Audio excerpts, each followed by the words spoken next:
and all that, sidewalks. Right now, nothing's cheap, and when we look at that's the biggest thing we want to do is make sure we can keep this affordable. And that's it in a nutshell. Mr. Hall, when I listened to the audio tape before the Planning Commission, and you can correct me if I misstate, but I thought part of your rationale wasn't merely the cost effectiveness of the infrastructure. I thought I recalled some testimony about your loan had been approved, or the Kentucky grant or whatever had been approved based upon the higher projection. Basically, the application that's out right now for the counties that the Kentucky Housing Commission has worked, and the Department of Local Government, this application covers all the tornado damage. It's what it's for. For that to be applying for this, it has to be multifamily in everything we do. And that was the reason buying. Even at the time, if we could have got a conditional use, whatever, but we need to be multifamily because of the application. So. But the application did not require a distinction about high density or medium density residential. No, every county's a little. That's a developer's decision as Yes, far sir. as the economies of the scale. Yeah, the application to be approved, whoever applied for that, which we weren't the only company, it has to be multifamily. And that's the biggest, I think it would be helpful to the council to see your alternative proposed building plans, just to give us a better appreciation of where they would be sited on the 10-acre I tract. can show you that, sir, if you'll give me just a second. If you would, please.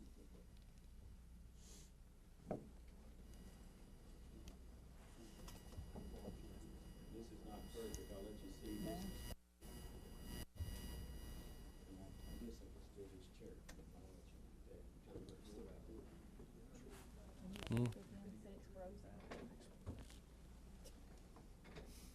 Yeah, the audio is more what I'm concerned with.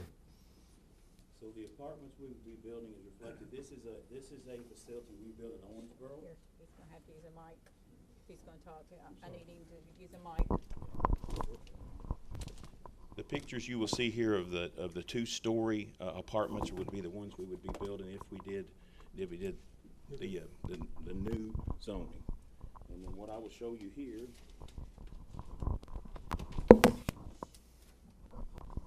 Where we always like to start. This site plan would be if we do duplexes.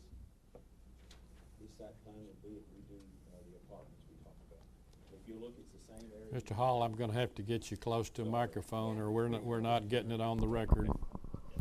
So basically what I've showed you here, there's two site plans. The first one is what we would do if the zoning doesn't get changed. And we stay where we're at right now, we're doing duplexes. That's the one I'm telling you, that'll have 17 different buildings on it. The other one you'll see is for the apartments. It's the same piece of land, same amount, 5.08 tenths of an acre. But the other one I think has a total of 9 on it, and that would be the apartments.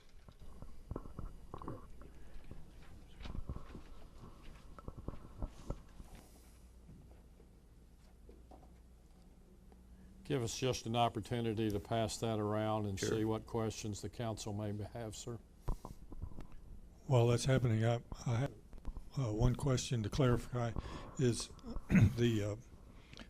as we reviewed with Joe, and the city's distinction, which is not in the Joint Planning Commission's language, between medium density and high density, does in fact key on that expression multifamily.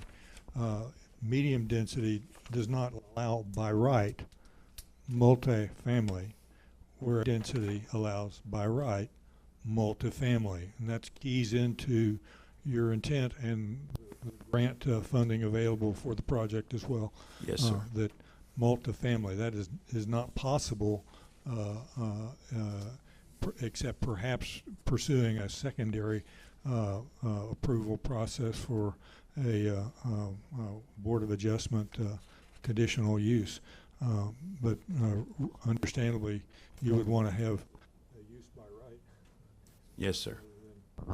Go another later hearings. Joe, could you, for medium density residential, it does say uses permitted by right include single family and 2-family dwellings.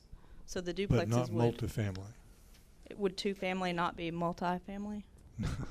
No, multifamily is just what it says. There's an apartment building rather than a duplex. An apartment that has, say, 4 units or 6 units. So the duplexes would not be eligible for the grant funding? Not to my knowledge, ma'am. It's what Okay. it says on the KHC fund. It's got to be multifamily. So,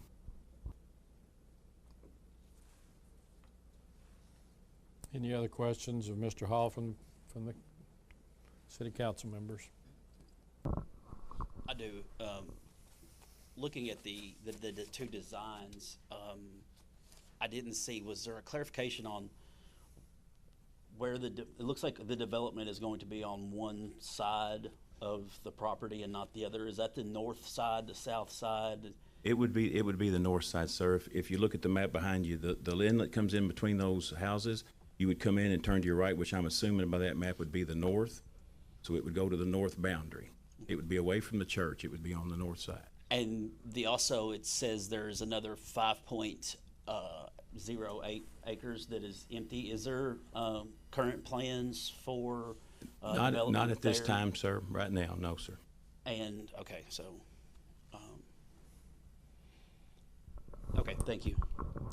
The development kind of looks like to the right of that property, if Yes, you sir. will. Is that because of the floodplain and the drainage issues Well, with that it's property? not in the floodplain. The drainage issues may come into effect, but my understanding is, in talking to your city engineer and stuff, that as far as what we could tie on the back corner of that lot, that will not be a big problem. For us, as far as developing it, it's easier for us to develop the northern side of that, sir, as far as excavation and, again, cost.